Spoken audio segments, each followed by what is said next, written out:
Hey everyone, welcome to this explainer. Look, if you're a GCSE Edexcel Psychology student gearing up for paper one, or really just someone fascinated by human behavior, you are in the exact right place.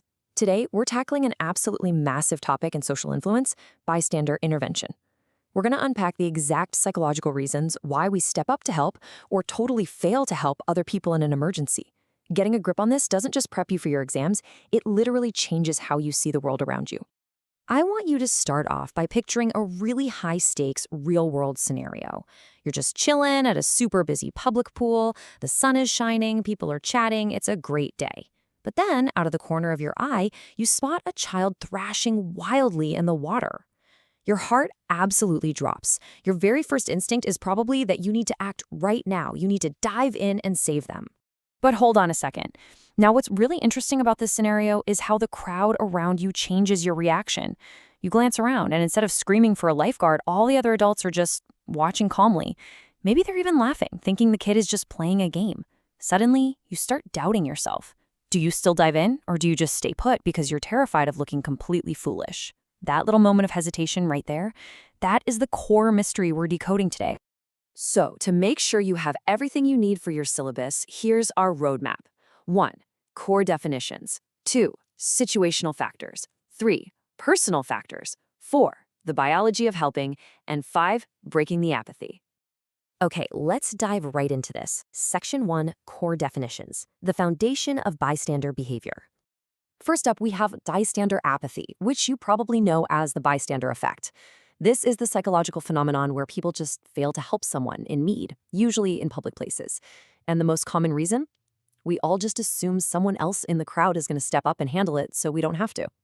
For the exam, you absolutely need to be able to define this one clearly.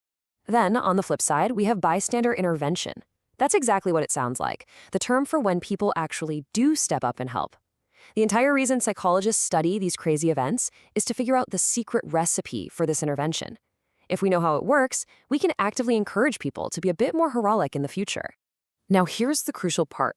Whenever you're analyzing why someone helped or didn't help, you have to master this exact dual branch split. The causes fall into 2 buckets. First, situational factors. These are tied to the environment or the event itself, like how big the crowd is. Second, personal factors. These are completely tied to the individual's internal state, like what kind of mood they're in. All right, Section 2, situational factors. How the environment shapes us. Let's completely focus our lens on that first branch.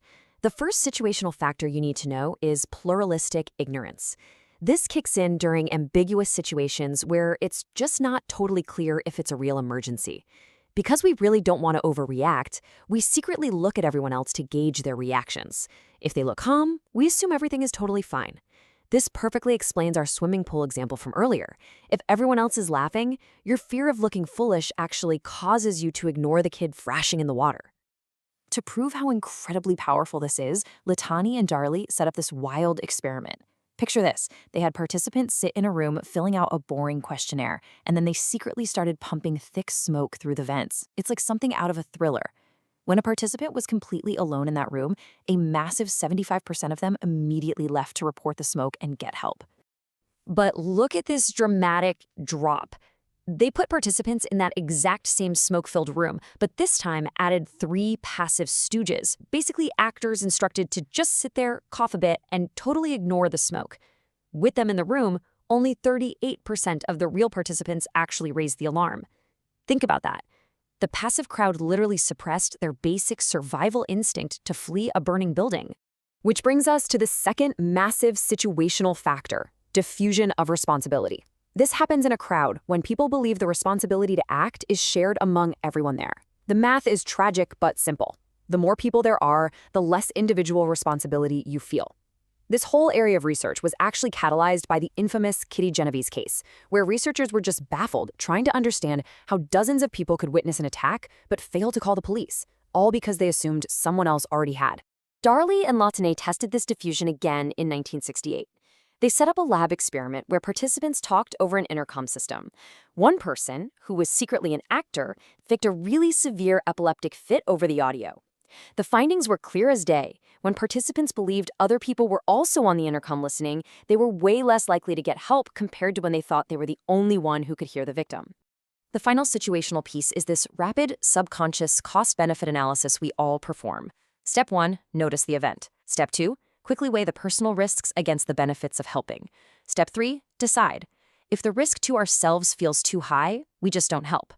We see this brilliantly in Pilyavin and Pilyavin's Good Samaritan's subway study. Bystanders did the mental math and actively avoided helping a passenger who appeared drunk, but they willingly rushed in to help a passenger who simply appeared ill because the perceived risk was much lower. Let's move to and see how this builds into Section 3, personal factors, the individual mindset. Okay, so what is going on inside our own minds that dictates whether we become a hero or a bystander? Well, mood is a huge personal factor. A researcher named Barron tested this by having an actor drop a pen in front of strangers. Sometimes he did this in a neutral-smelling place, and other times in a really pleasant-smelling environment, like right near a bakery. It sounds crazy, but simply being in a good mood, triggered by the smell of fresh pastry, dramatically increased the likelihood that a total stranger would stop and help pick up that pen. But it goes deeper than just temporary moods. Our ingrained personality traits matter too. Back in 1991, Bierhoff looked at 34 real-world witnesses who willingly gave first aid at horrific car crashes. He explicitly identified an altruistic personality type. These heroes shared very specific traits: high empathy, a deep belief in a just world where fairness actually matters, and an internal locus of control, meaning they genuinely believed their own personal actions could change the outcome of a bad situation. We even see broader demographic differences tied to these traits, particularly around empathy. For example, Anderson looked at historical research on individuals who risked their lives to help Jewish people escape non-Jewish Germans during World War II. The data showed women helping at a 2-to-1 ratio compared to men. This really highlights how gender-linked traits, specifically historically observed differences in empathy, can act as an incredibly powerful personal factor in whether someone intervenes. All right, Section 4, the biology of helping. Now that we've covered the situational and personal factors for the syllabus, let's peel back one more layer. I want to transition from visible personality traits all the way down to the microscopic, biological level of the human brain. A fascinating 2018 study by Hortensias actually mapped out what happens in our heads. When participants witnessed emergencies, their brain scans showed less activity in the regions we associate with helping, like the pre- and post-central gyrus and the medial prefrontal cortex. This is honestly mind-blowing. It means our brain's literal first biological response to an emergency is personal fear, not heroism. It's only after that initial surge of panic that a secondary response of sympathy finally kicks in. Which brings us perfectly to Section 5, breaking the apathy. So if our own brains are hardwired for fear and crowds trick us into doing absolutely nothing, how do we ever step up? Ultimately, it comes down to an internal battle. It's a clash between our initial biological fear and our secondary sympathy. The rule here is super simple. Whichever biological system overrides the other completely determines your action.